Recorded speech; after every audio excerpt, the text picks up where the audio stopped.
നിമിഷം പ്രാർത്ഥിച്ചിട്ട് ഇന്നത്തെ ക്ലാസ് ആരംഭിക്കാം. പ്രാർത്ഥിക്കാം. സ്നേഹവാനായ ദൈവമേ, സ്വർഗീയ പിതാവേ, ഞങ്ങൾക്ക് ഇപ്രകാരം ഒരു ഓൺലൈൻ സൺഡേ സ്കൂളായി അങ്ങയുടെ തിരുസന്നിധിയിൽ ഒരുമിച്ച് കൂടി വരുവാൻ തന്ന ഈ വിലയേറിയ അവസരത്തെ ഓർത്ത് ഞങ്ങൾ അങ്ങയെ സ്തുതിക്കുന്നു നാഥാ, സ്തോത്രം ചെയ്യുന്നു. ഞങ്ങൾക്ക് അങ്ങയുടെ മുന്നിൽ വരുവാൻ യോഗ്യതയില്ല എങ്കിലും അങ്ങയുടെ കൃപ ഒന്നുകൊണ്ട് മാത്രം തിരുസന്നിധിയിലായിരിക്കുന്നു. പ്രത്യേകിച്ച് ഞങ്ങളുടെ ക്ലാസ്സിനെ അങ്ങയുടെ തിരുകരങ്ങളിലേക്ക് സമർപ്പിക്കുന്നു. ഓരോ കുഞ്ഞുങ്ങളെയും അങ്ങയുടെ തിരുകരങ്ങളിലേക്ക് സമർപ്പിക്കുന്നു.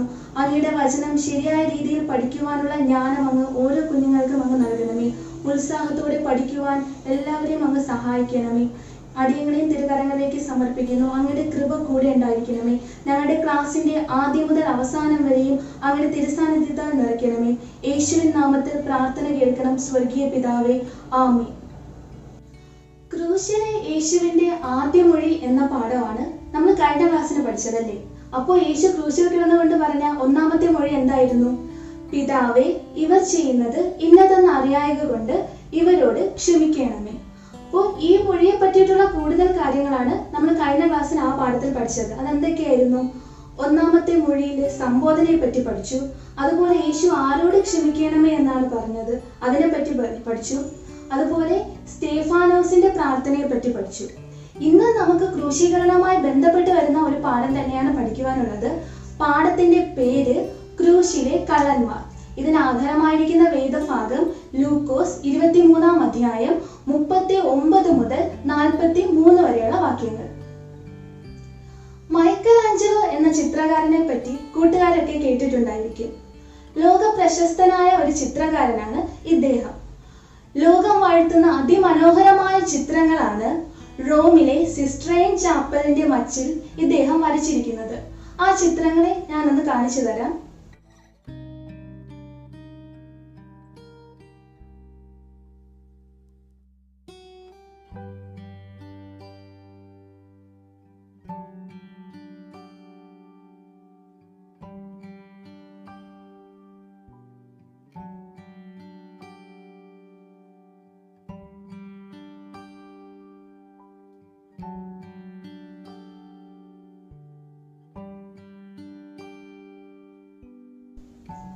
അപ്പോൾ ഏത് ചാപ്പലിന്റെ മച്ചിലാണ് ഈ ചിത്രങ്ങൾ വരച്ചിരിക്കുന്നത്? റോമിലെ സിസ്റ്റൈൻ ചാപ്പലിന്റെ മച്ചിൽ. ഏകദേശം 2 വർഷത്തിലധികം സമയമെടുത്തിട്ടാണ് അദ്ദേഹം ഈ ചിത്രങ്ങൾ പൂർത്തിയാക്കിയിരിക്കുന്നത്. അപ്പോൾ 2 വർഷത്തിലധികം സമയമെടുത്ത് പൂർത്തീകരിക്കുക എന്നുള്ളത് വളരെ പ്രയാസകരമേറിയ ഒരു കാര്യമാണല്ലേ. ഇത് സ്വാഭാവികമായും അദ്ദേഹത്തിന് ശാരീരികമായ ബുദ്ധിമുട്ടുകൾ ഉണ്ടാക്കിയേക്കാം. അതുപോലെ തന്നെ അദ്ദേഹത്തിന് സംഭവിച്ചു, ശാരീരികമായ ബുദ്ധിമുട്ടുകൾ ഉണ്ടായി. ശരീരത്തിൽ വേദനയും ശാരീരികമായ വൈകല്യവും ചിത്രകാരൻ ഉണ്ടാക്കിയ ഈ ചിത്രത്തിന് ആഗണി ആൻഡ് എക്സ്റ്റസി എന്നാണ് പേരിട്ടിരിക്കുന്നത്.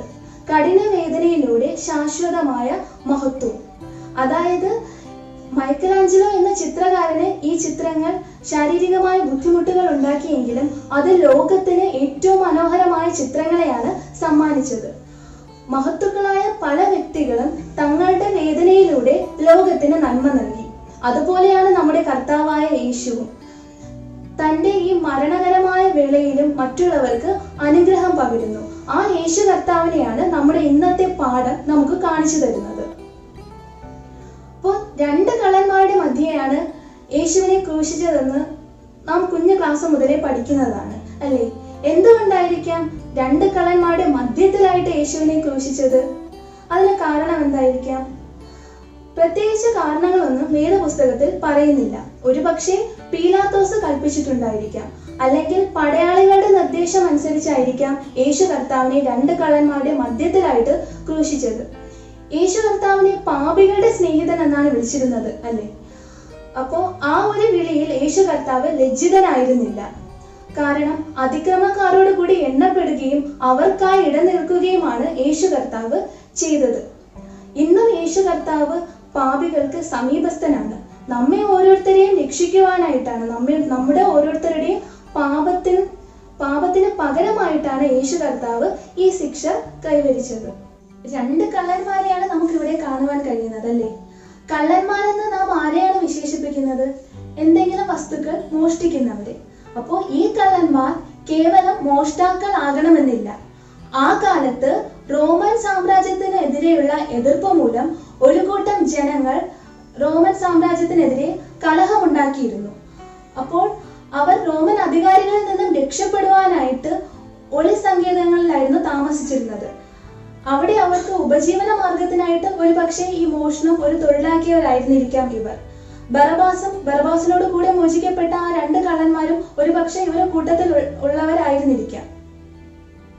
വേദപുസ്തകത്തിൽ മത്തായി, മർക്കോസ് സുവിശേഷങ്ങളിൽ ഈ 2 കള്ളന്മാരും യേശുവിനെ പരിഹസിച്ചു എന്ന് മാത്രമേ പറയുന്നുള്ളൂ. എന്നാൽ ലൂക്കോസ് എഴുതിയ സുവിശേഷം നോക്കുമ്പോൾ കുറച്ചുകൂടി വിപുലമായിട്ട് ഈ 2 കള്ളന്മാരെയും വ്യക്തമായി ലൂക്കോസ് സുവിശേഷകൻ പരിചയപ്പെടുത്തുന്നുണ്ട്.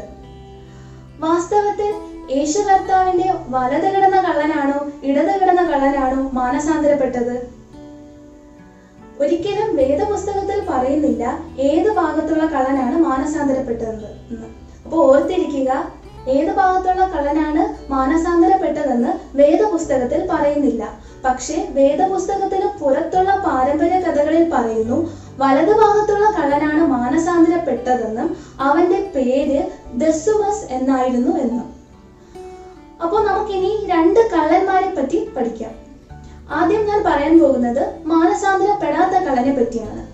അപ്പോൾ ഈ കള്ളൻ അവിടെ ചുറ്റും കൂടി നിന്ന പൊതുജനങ്ങളോട് ചേർന്ന് യേശുവിനെ പരിഹസിച്ചു. യേശുവിനോട് പറഞ്ഞു, നീ ദൈവപുത്രനാകുന്നുവെങ്കിൽ നിന്നെ തന്നെയും ഞങ്ങളെയും രക്ഷിക്കാം. ഇതൊരു പരിഹാസമായിട്ടാണ് യേശുവിനോട് ഈ കള്ളൻ പറഞ്ഞത്. യേശു കർത്താവിന്റെ വിചാരണ വേളയിലെ യേശുവിന്റെ സ്വഭാവ മഹിമയും അതുപോലെ തന്നെ ക്രൂശിൽ യേശുവിൽ കണ്ട ആ അമാനുഷികതയെ ഈ കള്ളന് തിരിച്ചറിയുവാൻ കഴിയാതെ പോയി. അങ്ങനെ ഈ മനുഷ്യൻ മാനസാന്തരപ്പെടാതെ ഒരു മൂഢനായി തന്നെ നിലനിന്നു. ഇനി നമുക്ക് പഠിക്കുവാനുള്ളത് മാനസാന്തരപ്പെട്ട കള്ളനെ പറ്റിയാണ്. അപ്പോൾ മാനസാന്തരപ്പെട്ട കള്ളന്റെ പേരെന്തായിരുന്നു? ദെസുമസ്. അപ്പോ ഈ കള്ളൻ എവിടെ വെച്ചിട്ടാണ് യേശുവിനെ കണ്ടത്? ഇതിനു മുന്നേ കണ്ടിട്ടുണ്ടോ, യേശുവിന്റെ വചനങ്ങൾ കേട്ടിട്ടുണ്ടോ എന്നതിനെ പറ്റിയൊന്നും തെളിവില്ല. ഒരുപക്ഷെ പീലാത്തോസിന്റെ വിചാരണ വേളയിൽ യേശുവിനെ ഈ കള്ളൻ കണ്ടിരിക്കാം. ആ സമയത്ത് യേശുവിന്റെ തിരിച്ചുള്ള പ്രതികരണം ഈ മനുഷ്യൻ ശ്രദ്ധിച്ചിരിക്കാം. അതുമല്ലെങ്കിൽ യേശുവിനെ ക്രൂശിലെ മേലെഴുത്ത് ഈ കള്ളനിൽ ചിന്തയുണ്ടാക്കിയിരിക്കാം. അതുപോലെ യേശു കർത്താവിന് യെരുശലേം സ്ത്രീകളോടുള്ള യേശു കർത്താവിന്റെ സമീപനം, ക്രൂശിലെ മേലെഴുത്ത്, ഇതൊക്കെ ഈ മനുഷ്യനെ ചിന്തിപ്പിച്ചിട്ടുണ്ടായിരിക്കാം. എല്ലാറ്റിനും ഉപരിയായിട്ട് യേശു കർത്താവ് ക്രൂശിൽ പറഞ്ഞ ആ ക്ഷമയുടെ വാക്കുകൾ ഏതായിരുന്നു? പിതാവേ, ഇവർ ചെയ്യുന്നത് ഇന്നതെന്ന് അറിയായത് കൊണ്ട് ഇവരോട് ക്ഷമിക്കണമേ. അപ്പോൾ ഈ വാക്കുകൾ ഈ കള്ളനെ സ്വാധീനിച്ചിരിക്കണം. അതുകൊണ്ട് വലിയൊരു മാനസാന്തരം ഈ കള്ളന്റെ ജീവിതത്തിൽ ഉണ്ടായി. ആ സമയത്ത് അവന്റെ ഉള്ളിൽ ദൈവഭയവും തന്റെ തെറ്റുകളെ കുറിച്ചുള്ള ഒരു കുറ്റബോധവും ഉണ്ടായി. അങ്ങനെ ഈ കള്ളൻ മറ്റേ കള്ളൻ യേശുവിനെ പരിഹസിച്ചപ്പോൾ ഈ മാനസാന്തരപ്പെട്ട കള്ളൻ മറ്റേ കള്ളനെ ശാസിക്കുകയാണ്. അപ്പോൾ മറ്റേ കള്ളൻ എന്താണ് യേശുവിനെ പരിഹസിച്ചത്? നീ ദൈവപുത്രനാകുന്നുവെങ്കിൽ നിന്നെ തന്നെയും ഞങ്ങളെയും രക്ഷിക്കാം. അപ്പോൾ ഇതിന് മറുപടിയായിട്ട് ഈ മാനസാന്തരപ്പെട്ട കള്ളൻ പറയുകയാണ്, സമശിക്ഷാവിധിയിലായിട്ടും നീ ദൈവത്തെ ഭയപ്പെടുന്നില്ലയോ? നാമോ ന്യായമായതിന് ശിക്ഷ അനുഭവിക്കുന്നു, ഇവനോ അരുതാത്തതൊന്നും ചെയ്തിട്ടില്ല. അപ്പോൾ സമശിക്ഷാവിധിയിലായിട്ടും നീ ദൈവത്തെ ഭയപ്പെടുന്നില്ലയോ എന്ന് ആരോടാണ് പറഞ്ഞത്? മാനസാന്തരപ്പെട്ട കള്ളൻ മറ്റേ കള്ളനോട്. എവിടെ വെച്ചാണ് പറഞ്ഞത്? ക്രൂശിൽ വെച്ച്. അങ്ങനെ ഈ കള്ളന്റെ ജീവിതത്തിൽ വലിയൊരു മാനസാന്തരം ഉണ്ടായി. ഈ കള്ളൻ യേശുവിനോട് പറയുകയാണ്, യേശുവേ, നീ രാജത്വം പ്രാപിച്ചു വരുമ്പോൾ എന്നെയും ഓർത്തുകൊള്ളണമേ. അപ്പോൾ ഈ കള്ളൻ യേശുവിനോട് എന്താ പറഞ്ഞത്? യേശുവേ, നീ രാജത്വം പ്രാപിച്ചു വരുമ്പോൾ എന്നെയും ഓർത്തുകൊള്ളണമേ. അപ്പോൾ യേശു കർത്താവ് ഈ തകർന്നു നുറുങ്ങിയുമുള്ള ഈ ഹൃദയത്തിൽ നിന്നുള്ള ഈ വാക്കുകളെ നിരസിച്ചില്ല. ദൈവപുത്രൻ അതിന് ഉത്തരമായി ഈ കള്ളനോട് പറയുകയാണ്, ഇന്ന് നീ എന്നോടുകൂടെ പറുദീസയിലിരിക്കും. അപ്പോൾ ഈ കള്ളൻ യേശുവിനോട് രാജത്വം പ്രാപിച്ചു വരുമ്പോൾ ഓർക്കാനാണ് പറഞ്ഞത്. പക്ഷെ യേശു കർത്താവ് അതിനും അപ്പുറമായിട്ടുള്ള ഒരു അനുഗ്രഹമാണ് ഈ കള്ളന് നൽകുന്നത്, നിത്യമായ പറുദീസ. ഇനി നമുക്ക് പറുദീസ എന്താണെന്ന് പഠിക്കാം. പേർഷ്യൻ രാജാക്കന്മാരുടെ ഉല്ലാസത്തോട്ടമാണ് പറുദീസ. ദൈവത്തിന്റെ ഏദൻ തോട്ടത്തിന് പര്യായമാണ് ഈ പദം. ദൈവത്തിന്റെ പറുദീസ എന്ന് മലയാളം ബൈബിളിൽ വെളിപ്പാട് 2:7 അതേപടി പറഞ്ഞിട്ടുണ്ട്. അപ്പോൾ ദൈവത്തിന്റെ പറുദീസ എന്ന് എവിടെയാണ് വേദപുസ്തകത്തിൽ പറഞ്ഞിരിക്കുന്നത്? വെളിപ്പാട് 2:7. പറുദീസ എന്നത് സൗഭാഗ്യത്തിന്റെ മണ്ഡലമാണ്. സ്വാഭാവികമായും സൗഭാഗ്യത്തിന്റെ മണ്ഡലമുണ്ടെങ്കിൽ അതിന് ഓപ്പോസിറ്റ് ആയിട്ട് ഒരു യാതനയുടെ മണ്ഡലം കാണില്ലേ? അപ്പോൾ ഒരു യാതനയുടെ മണ്ഡലമുണ്ട്. ആ യാതനയുടെ മണ്ഡലത്തെ പറയുന്ന പേരാണ് ഗഹന്ന. ഇത് പർദീസയ്ക്ക് എതിർപദമാണ്. അപ്പോൾ പർദീസയുടെ എതിർപദം എന്താണ്? ഗഹന്ന. അപ്പോൾ പർദീസ എന്നുള്ളത് സൗഭാഗ്യത്തിന്റെ മണ്ഡലമാണ്. ആദിമ മനുഷ്യൻ കൽപ്പന ലംഘിച്ചത് മൂലം നഷ്ടമായ പർദീസ യേശു കർത്താവ് കാൽവരി ക്രൂശിലൂടെ വീണ്ടെടുക്കുകയാണ്. സ്വർഗവും യഥാർത്ഥ ദൈവികതയും ദൈവിക രാജ്യത്വവും സാക്ഷാത്കരിക്കുന്ന ഇടമാണ് ഈ പർദീസ, അല്ലെങ്കിൽ ആ ഒരു അവസ്ഥയാണ് പർദീസ. യേശു കർത്താവ് തൻ്റെ ഈ മരണവേളയിലും ഒരു മനുഷ്യനെ രക്ഷിക്കുകയാണ്, ഒരു മനുഷ്യന് നിത്യമായ പർദീസ നൽകുകയാണ്. അപ്പോൾ നാമും എപ്പോഴും നമ്മുടെ ജീവിതത്തിൽ മാനസാന്തരത്തോടും അനുതാപത്തോടും കൂടി ജീവിക്കണം. ഇപ്പൊ നമുക്ക് തോന്നുന്നത് പോലെ ജീവിച്ചിട്ട് പിന്നീട് മാനസാന്തരപ്പെട്ടേക്കാം എന്നുള്ള ചിന്ത ഒരുപക്ഷെ നമ്മിൽ ഉണ്ടായിരിക്കാം. അങ്ങനെ ഒരിക്കലും തോന്നരുത്. എങ്കിലും നാം മറ്റേ കള്ളനെ പോലെ അവസാനം മാനസാന്തരപ്പെടാത്ത ഒരവസ്ഥ നമ്മിൽ ഉണ്ടാകാം. അത് നമ്മെ നിത്യമായ യാതനയുടെ സ്ഥലത്തിലേക്ക് കൊണ്ടുചെന്നെത്തിക്കാം. അതുകൊണ്ട് എപ്പോഴും നമ്മുടെ ജീവിതത്തിൽ മാനസാന്തരവും അനുതാപവും ഉണ്ടാകണം. അത് മാത്രമല്ല, മറ്റുള്ളവരെയും കൂടി നാം രക്ഷിച്ച് അവരെയും കൂടി ഈ നിത്യമായ പർദീസയ്ക്ക് നാം ഓഹരിക്കാരാക്കണം. അപ്രകാരം ചെയ്യുവാനായിട്ട് നമുക്ക് എല്ലാവർക്കും കഴിയണം. ഇതാണ് നമ്മുടെ ഇന്നത്തെ പാഠം. എല്ലാ കൂട്ടുകാർക്കും മനസ്സിലായെന്ന് വിചാരിക്കുന്നു. അപ്പോൾ എല്ലാ കൂട്ടുകാരും വേദഭാഗവും ടെക്സ്റ്റ് ബുക്കിലെ പാഠഭാഗവും നന്നായിട്ട് വായിച്ച് മനസ്സിലാക്കുക. ക്വസ്റ്റ്യൻസിനെല്ലാം ആൻസർ കണ്ടെത്താനായിട്ട് ശ്രമിക്കുക. നമുക്കിനി ഇന്നത്തെ മനപ്പാഠം നോക്കാം. മനപ്പാഠം 2 തിമോത്തിയോസ് 4:18. 2 തിമോത്തിയോസ് 4:18. കർത്താവ് എന്നെ സകല ദോഷങ്ങളിൽ നിന്നും വിടുവിച്ച് തൻ്റെ സ്വർഗീയ രാജ്യത്തിനായി രക്ഷിക്കും. അവന് എന്നേക്കും മഹത്വം. ആമേൻ. അപ്പോൾ ഒന്നും കൂടെ പറയാം. കർത്താവ് എന്നെ സകല ദോഷങ്ങളിൽ നിന്നും വിടുവിച്ച് തൻ്റെ സ്വർഗീയ രാജ്യത്തിനായി രക്ഷിക്കും. അവന് എന്നേക്കും മഹത്വം. ആമേൻ. കറ്റേസ്മസ് 7-ാം അപേക്ഷയും അർത്ഥവും. 7-ാം അപേക്ഷ: ദോഷത്തിൽ നിന്ന് ഞങ്ങളെ വിടുവിക്കണമേ.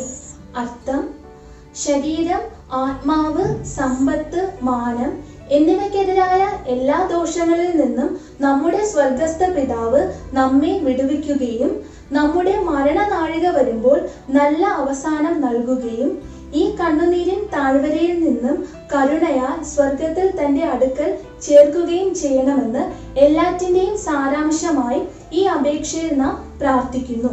ഇനി ഒരു ക്വസ്റ്റ്യനും കൂടി കറ്റേസ്മസിലുണ്ട്. ചോദ്യം 237. ചോദ്യം ഇപ്രകാരമാണ്: ഈ ഒടുവിലത്തെ അപേക്ഷയിൽ നാം പ്രാർത്ഥിക്കുന്നത് എന്ത്? ഉത്തരം ABC എന്ന 3 ഉത്തരങ്ങളുണ്ട്. അതിൽ A, ഏതൊരു ദോഷവും നമുക്ക് നേരിടാതിരിക്കണം.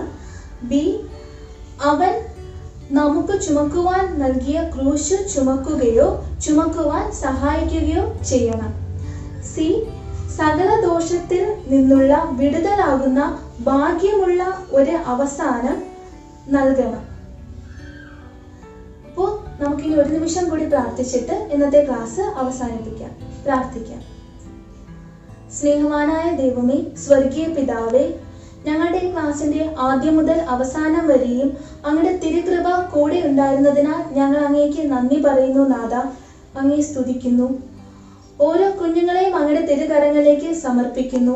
എപ്പോഴും അനുതാപമുള്ള മക്കളായും മാനസാന്തരമുള്ള മക്കളായും ജീവിക്കുവാനായിട്ട് അങ്ങ് ഓരോരുത്തരെയും അങ്ങ് ബലപ്പെടുത്തണമേ. എല്ലാവരെയും അങ്ങയുടെ നിത്യമായ പർദീസയ്ക്ക് ഓഹരിക്കാരാക്കി മാറ്റണമേ. ഞങ്ങളേവരെയും മറ്റുള്ളവരെ അങ്ങയിലേക്ക് ആകർഷിക്കുവാനുള്ള മുഖാന്തരങ്ങളായി ഞങ്ങളെ അങ്ങ് മാറ്റണമേ. അങ്ങയുടെ നാമമഹത്വത്തിനായി ജീവിക്കുന്നവരായി ഞങ്ങളെ അങ്ങ് ഒരുക്കണമേ. ഞങ്ങളെ സമ്പൂർണമായും അങ്ങയുടെ തിരുകരങ്ങളിലേക്ക് സമർപ്പിക്കുന്നു. സകല മാനവും മഹത്വവും അങ്ങേക്ക്. യേശുവിൻ നാമത്തിൽ പ്രാർത്ഥന കേൾക്കണം സ്വർഗീയ പിതാവേ. ആമേൻ.